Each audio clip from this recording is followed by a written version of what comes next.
आगोसँग खेल्ने दुस्साहस नगर्नु उचित हुन्छ। के भयो आगोसँग खेल्दा आउने निर्वाचनमा देखिनेछ कसको हालत के भयो र कसको हालत के हुँदैन। बालुवाटारबाट बालकोट भयो, 6वटै प्रदेशबाट मुख्यमन्त्री चट भयो।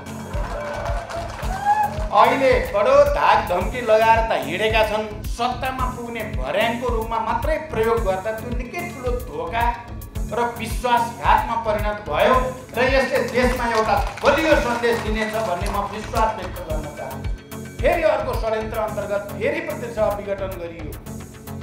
रातको अँध्यारोमा 12 बजेपछि तपाईँलाई थाहा छ 2 बजेतिर फेरि विघटन गरेर फेरि चुनावको घोषणा भनेर गरियो। लड्न तयार छौँ तर नेपाली जनताले रगत बगाएर ल्याएको परिवर्तन उल्टिन दिने छैनौँ।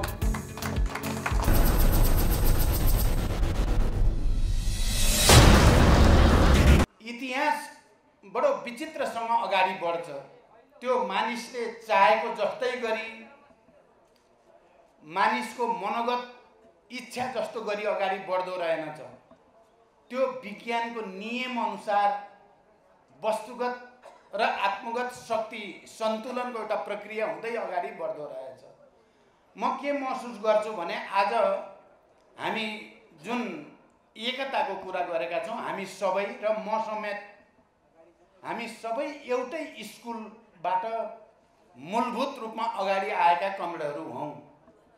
हिजो 2019 सालमा पार्टी विभाजित भएपछि र पार्टी जिल्ला जिल्लामा इलाका इलाकामा टुक्रिएर बसेपछि त्यसलाई फेरि पुनर्निर्माण गर्ने एउटा ठुलो पहल कदमी अगाडि आयो। एउटा धाराको नेतृत्व गर्दै कमरेड पुष्पलालले, अर्को धाराको नेतृत्व गर्दै कमरेड मोहन विक्रम सिंह र कमरेड निर्मल लामाहरूले र अर्को एउटा झापा विद्रोह भन्दै त्यसको नेतृत्व गर्दै माधव नेपालजीहरूबाट पार्टीलाई पुनर्गठन गर्ने केन्द्रीय रूपमा भन्ने त्यो प्रयास भयो र धेरै पार्टी विभाजन र एकताको श्रृङ्खला हुँदै नेपालको कम्युनिस्ट आन्दोलन आजको दिनमा आइपुगेको छ। मलाई आजको यो कार्यक्रममा सहभागी हुँदा र लोकेन्द्रजीले नेतृत्व गरेको समूहसँग हामी हस्ताक्षर गर्दै गर्दा मैले चौथो महाधिवेशन कालको सम्झना ताजा भएर आएको छ। स्कुलको हिसाबले हामी कुन स्कुलबाट आयौँ भनेर भन्दा हामी मूलभूत रूपमा एउटै स्कुलका हामी विद्यार्थीहरू हौँ। हामी एउटै स्कुलको विद्यार्थी भएको नाताले मलाई लाग्छ हाम्रो यो एकता कुनै कार्यनैतिक र कूटनैतिक खालको एकता होइन, यो विचारधारात्मक एकता हो र यो दिगो जानेछ र यसले देशमा एउटा बलियो सन्देश दिनेछ भन्ने म विश्वास व्यक्त गर्न चाहन्छु। मैले यो कुन प्रसङ्गमा भने हामी एउटा ठुलो सपना देखेर नेपालमा कम्युनिस्ट आन्दोलनप्रति जनताको निकै ठुलो भरोसा छ, विश्वास छ। हामी एउटा नयाँ परिस्थितिमा समावेशी लोकतन्त्र सहितको संविधान बनाएर देश निर्माणको अभियानतिर अगाडि बढ्दैछौँ भने कम्युनिस्ट आन्दोलनलाई एकताबद्ध गर्न भएर हामीले प्रस्तावित गरेर तत्कालीन रूपमा नेकपा माओवादी केन्द्र र नेकपा एमालेको पनि एकता भएको थियो। हामी क्रान्तिकारी कम्युनिस्टहरूले त त्यसलाई इमान्दारितापूर्वक देशमा कम्युनिस्ट आन्दोलन बलियो होस्, जनतामा विकास र समृद्धिको नयाँ युगको प्रारूपवाद गर्न सकियोस् र हामीले वर्षौंसम्म समाजवादको एउटा नयाँ यात्रातिर देशलाई डोर्याउन सकियोस् भनेर गरेका थियौँ। तर अर्को पक्ष र त्यसको नेतृत्व मुख्यतः उसले त्यो एकतालाई एउटा विचारधारात्मक र राजनीतिक एकताको रूपमा होइन, सत्तामा पुग्ने भर्याङको रूपमा मात्रै प्रयोग गर्दा त्यो निकै ठुलो धोका र विश्वासघातमा परिणत भयो र हामी फेरि एकचोटि नयाँ सिराबाट विचारधारात्मक राजनीतिक ढङ्गले कम्युनिस्ट आन्दोलनलाई एकताबद्ध गर्नुपर्ने नयाँ ऐतिहासिक आवश्यकताको बिन्दुमा आइपुग्यौँ। यद्यपि त्यो एकता गर्दा हामीले पक्कै पनि मार्क्सवादका मूलभूत सिद्धान्तहरूलाई, राजनैतिक मुद्दाहरूलाई, इतिहासको मूल्याङ्कनलाई ठिक ढङ्गले नै गरेका थियौँ। तर अघि यहाँ दिलारामजीले भने जस्तै नेतृत्व भनेको धेरै ठुलो कुरा हुँदो रहेछ। विश्वमा ठुल्ठुला क्रान्ति सम्पन्न हुने क्रममा पनि नेतृत्वको धेरै ठुलो भूमिका छ। विचार निर्माणमा मार्क्स एङ्गल्सले खेलेको भूमिका, या रुसी क्रान्तिमा लेनिनले खेलेको भूमिका, या चिनिया क्रान्तिमा माओ सेतुङले खेलेको भूमिका, एकातिर एउटा ठुलो वैचारिक निष्ठा र आदर्शको साथ जनता र पार्टी पङ्क्तिको सामूहिक विवेकको केन्द्रित अभिव्यक्तिको रूपमा ती नेताहरूले प्रतिनिधित्व गरेर इतिहासलाई र विश्वलाई नै तरङ्गित पार्दै ठुल्ठुला क्रान्तिहरू सम्पन्न भए। 20औं शताब्दीको हामी पुरै अवधि हेर्यौँ भने अर्कोतिर हामी ठुल्ठुला प्रतिक्रान्तिमा पनि नेताहरूले प्रतिक्रान्तिकारी भूमिका खेलेको नकारात्मक पक्ष पनि हामीले देख्यौँ। रुसमा बोरिस येल्सिनदेखि ब्रेजनेभसम्म, या चाहिँ अरू थुप्रै, चेउसेस्कोदेखि अरू थुप्रै त्यस्ता प्रतिक्रान्तिकारीमा बदलिएका नेताहरू, त्यसका कारणले जनताका सपना चकनाचुर भएका, क्रान्तिका सपना चकनाचुर भएको इतिहास, प्रतिक्रान्तिको भयानक इतिहास पनि हामीले देख्यौँ। र हामी 21औं शताब्दीको यो अहिलेको चरणमा हामी विश्व इतिहासका र नेपालकै कम्युनिस्ट आन्दोलन र राजनीतिक आन्दोलनका इतिहासका पनि सकारात्मक र नकारात्मक अनुभवहरूको समीक्षा गर्दै हामीले फेरि समाजवादको नयाँ बाटोको खोजी गर्नु छ। हामी त्यसमा केन्द्रित छौँ। कमरेडहरू, तपाईहरू आज एउटा नयाँ आशा, नयाँ भरोसा बोकेर देशका विभिन्न भागबाट यो एकीकरण प्रक्रियामा सहभागी हुने र कम्युनिस्ट आन्दोलनलाई बलियो बनाउने र समाजवाद निर्माणको दिशामा अगाडि जाने भनेर आउनु भएको छ। म तपाईहरुको उत्साहलाई म हृदयदेखि अभिवादन गर्न चाहन्छु। तपाईहरुको विश्वासलाई म विशेष रूपले सम्मान गर्न चाहन्छु।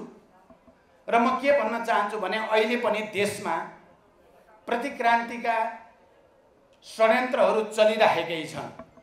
अहिले पनि दुईटा विचार, दुईटा वर्ग, दुईटा प्रवृत्ति, दुईटा राजनीतिक धारको बीचमा एउटा ठूलो ध्रुवीकरण देखा परिरहेको छ। एकातिर लामो संघर्ष र बलिदानबाट प्राप्त समावेशी लोकतन्त्र सहितको गणतन्त्रलाई उल्ट्याउने कहीं न कहीं षड्यन्त्र भइरहेकै छ। ती सबै तत्त्वहरू जो हिजो आन्दोलन, युद्ध र आन्दोलनको बीचबाट परास्त भएका सामन्ती तत्त्वहरू अनि राष्ट्रिय स्वाधीनताका विरुद्ध, राष्ट्रिय स्वतन्त्रताका विरुद्ध गतिविधि गर्ने दलालहरू र त्यसको प्रतिनिधित्व गर्ने राजनीतिक दल एकातिर छन्। तिनले प्रतिक्रान्ति र प्रतिगमनको प्रतिनिधित्व गरिराखेका छन् भने अर्कोतिर सबै परिवर्तनका पक्षधर, क्रान्तिका पक्षधर, क्रान्तिकारीहरू, देशभक्तहरू, वामपन्थीहरू, त्यस खालका सबै शक्तिहरू र सबै उत्पीडित वर्ग, जाति, क्षेत्र, समुदाय सबै फेरि यो परिवर्तनको रक्षा गर्दै अझ अगाडि जाने दृढताको साथ फेरि मोर्चाबद्ध हुँदैछन्। गत साल पुस 5 गतेबाट नेपालमा प्रतिगमन र प्रतिक्रान्तिको एउटा डरलाग्दो षड्यन्त्र अगाडि आयो। तपाईँ हामी सबै त्यसका साक्षी छौँ, इतिहासका साक्षी छौँ। हामीले त्यो देख्यौँ। संविधान, लोकतन्त्र र त्यसका मूलभूत मान्यताहरूलाई लत्याउँदै संविधान खारेज गर्ने, यो परिवर्तनलाई उल्ट्याउने मनसायको साथ बडो निर्ममतापूर्वक प्रतिगामी कदम चालियो। तपाईहरुले सायद नोट गर्नुभएको होला, सुन्नुभएको होला। त्यो प्रतिगामी र विघटनको घटना गर्ने बेलामा भनियो के भने पार्टीभित्र अन्तर सङ्घर्ष चर्किएको हुनाले प्रतिनिधि सभा विघटन गरेको भन्ने जस्ता तर्क, बडो अनौठो तर्कहरू हामीले सुन्यौं। र त्यति बेला पनि ध्रुवीकरणको एउटा स्थिति थियो र देशका सबै ती शक्तिहरू जो संविधानको लोकतान्त्रिक मान्यताको रक्षा गर्न चाहन्थे, जो राष्ट्रिय स्वाधीनताको रक्षा र सुदृढीकरण चाहन्थे, जो गणतन्त्रको रक्षा र सुदृढीकरण चाहन्थे, ती सबै एकातिर र यसलाई उल्ट्याउन चाहने अर्कातिर भएर निकै ठुलो सङ्घर्ष चल्यो। तपाईँ हामी सबैले देख्यौँ। मैले त्यति बेला सार्वजनिक समारोहमा जनताको बिचमा उभिएर भनेको थिएँ, प्रतिगमन र प्रतिक्रान्ति गर्ने सपना षड्यन्त्रकारी प्रतिक्रियावादले देखेका छन्, त्यसलाई पुरा हुन दिइने छैन। जरुरी पर्यो भने हामी फेरि एउटा ठुलो क्रान्तिकारी लडाईँ लड्न तयार छौँ, तर नेपाली जनताले रगत बगाएर ल्याएको यो परिवर्तन उल्टिन दिने छैनौँ। हामीले बडो प्रष्टसँग त्यो कुरा राख्यौँ। खुसीको कुरा हो, यो देशका सबै देशभक्तहरू, सबै राम्रो ब्रेन दिमाग भएका बुद्धिजीवीहरू, विभिन्न क्षेत्रमा काम गर्ने नागरिक आन्दोलनका, न्याय क्षेत्रका होस् या पत्रकार बुद्धिजीवी, अरू सबैको पनि त्यसमा साथ सहयोग रह्यो प्रतिगमन र प्रतिक्रान्तिका विरुद्ध। निकै ठुलो सेटिङको कुरा थियो, त्यो सेटिङ भत्कियो। जनताको सेटिङको अगाडि प्रतिक्रियावादी सेटिङको केही चल्दैन भन्ने कुरा एकचोटि फेरि प्रमाणित भयो र हामी प्रतिनिधि सभा पुनर्स्थापना हुँदै अगाडि बढ्ने क्रममा फेरि अर्को षड्यन्त्र अन्तर्गत फेरि प्रतिनिधि सभा विघटन गरियो। रातको अँध्यारोमा 12 बजेपछि, तपाईहरुलाई थाहा छ, 2 बजेतिर फेरि विघटन गरेर फेरि चुनावको घोषणा भनेर गरियो। तुरुन्तै हामीले गठबन्धन बनाउन पहल गर्यौं। धेरै ठुलो मेहनतपछि गठबन्धन बन्यो र ती षड्यन्त्रहरूलाई फेरि एकचोटि परास्त गरियो। मैले यति कुरा किन भन्न खोजेको छु भने अहिले पनि हामी ढुक्क हुने स्थिति छैन। प्रतिक्रान्तिकारी, प्रतिगमनकारी र षड्यन्त्रकारीहरू अहिले पनि प्रतिक्रिया र षड्यन्त्रकै प्रक्रियामा छन्। त्यसकारण हामी राष्ट्रका जनताका पक्षधर, क्रान्तिका पक्षधर सबै शक्तिहरू एकजुट भएर त्यसको प्रतिवाद गर्ने कुरामा कहीँ कतै हामीले रिल्याक्स गर्न हुने स्थिति छैन। हामीले पुरै मेहनतको साथ अगाडि जानु छ र त्यसको निम्ति कम्युनिस्टहरूको बीचको एकता सबभन्दा ठुलो कुरा हो।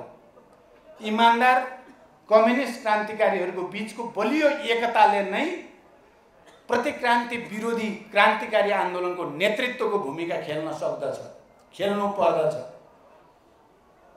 र त्यसको नेतृत्व अन्तर्गत सबै देशभक्त, वामपन्थी, प्रगतिशील सबै जनवादी शक्तिहरूलाई हामीले गोलबन्द गर्न सक्नु पर्दछ र मात्रै प्रतिक्रान्तिको आँधी या हुरीलाई रोक्न सकिन्छ र क्रान्तिको एउटा नयाँ लहर सृष्टि गर्न सकिन्छ। मलाई के विश्वास छ भने आज यो हलमा जसरी एउटा बलियो सन्देश दिने नाताले मलाई के लाग्छ भने हुन त अवसरवादीहरू अहिले गाउँमा केही मान्छेको शिला खोज्दै हिँड्ने गरेका छन्। तपाईहरुले देख्नुभयो होला, पार्टी प्रवेशका नाममा भन्दै गाउँतिर शिला खोज्दै। म अहिले धेरै त भन्दिनँ यो मिटिङमा, तर सुनारको 100 चोट, लोहारको 1 चोट भने जस्तो आज हामीले लोहारको चोट हाल्यौं। यो हलबाट, यो एकीकरण प्रक्रियाबाट कम्युनिस्ट आन्दोलनलाई एकताबद्ध गर्ने, कम्युनिस्ट आन्दोलनलाई विघटन र विसर्जन गर्न चाहने अवसरवादी, विदेशी प्रतिक्रियावादीको अगाडि आत्मसमर्पण गर्ने तत्त्वहरूलाई एउटा चुनौती यो हलबाट हामी दिन चाहन्छौँ। तिमीहरूको षड्यन्त्र चल्ने छैन। नेपाली जनता, नेपालका क्रान्तिकारी कम्युनिस्टहरू सचेत छन् र सबै खाले चुनौतीको सामना गर्न तयार छन्। यो सन्देश यहाँबाट आज देशभरि र विश्वभरि प्रवाहित भएको छ र म के भन्न चाहन्छु भने हो हिजो एमालेसँग गरिएको एकता हाम्रो चाहना हुँदाहुँदै पनि सही विचार राजनीति सङ्गठनात्मक विधि अनुसार त्यो अगाडि बढोस् भन्ने चाहना हुँदाहुँदै पनि विविध शक्तिहरू मिलेर त्यसलाई सफल हुन दिएनन्।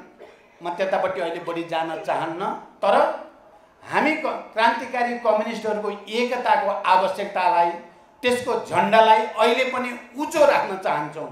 हामी राष्ट्रिय एकताको झन्डालाई उच्च राख्न चाहन्छौँ। हामी यो देशका सबै उत्पीडित वर्ग, जाति, क्षेत्र, लिङ्ग, समुदायका जनताको एकताको झन्डालाई उच्च राख्न चाहन्छौँ। मलाई लाग्छ केही समयपछि नै यो कुरा बडो स्पष्ट हुनेछ कि को विजयी हुने हो,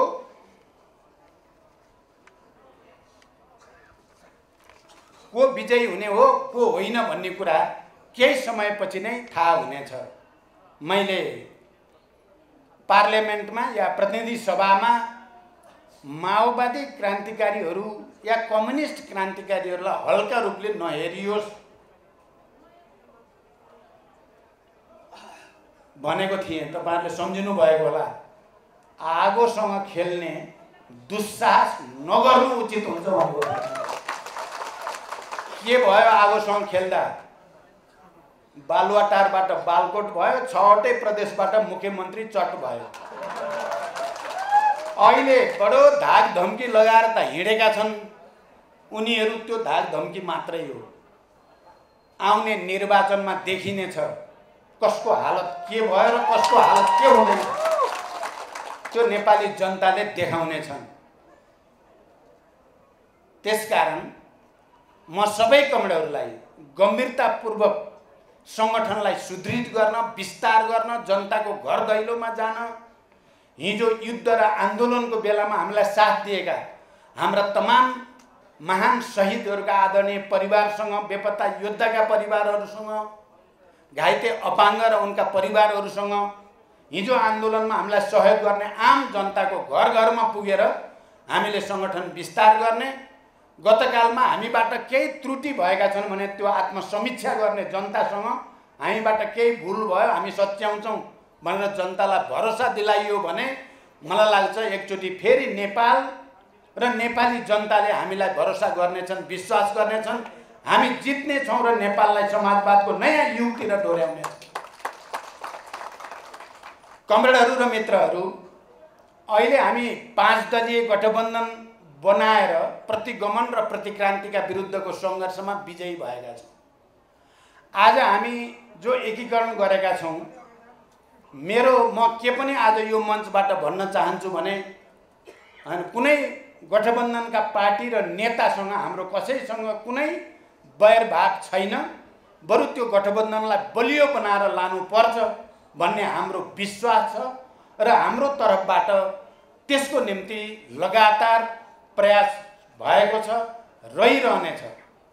हाम्रो आजको यो एकीकरण कार्यक्रमले गठबन्धनमा रहेका कुनै पनि पार्टी, नेता या संस्थालाई कुनै नकारात्मक असर पर्ने छैन भनेर म विश्वास व्यक्त गर्न चाहन्छु।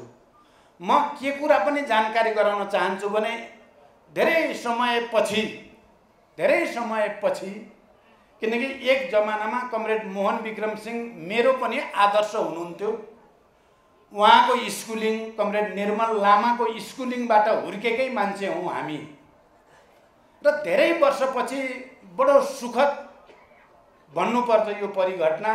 कमरेड मोहन विक्रम लगायतका नेताहरूसँग मेरो असाध्यै सकारात्मक संवाद, छलफल र कता कता पुरानो भावनात्मक सम्बन्ध पनि पुनर्जीवित हुन खोजेको छ र म यो पनि जानकारी गराउन उचितै हुन्छ भन्ने ठान्छु।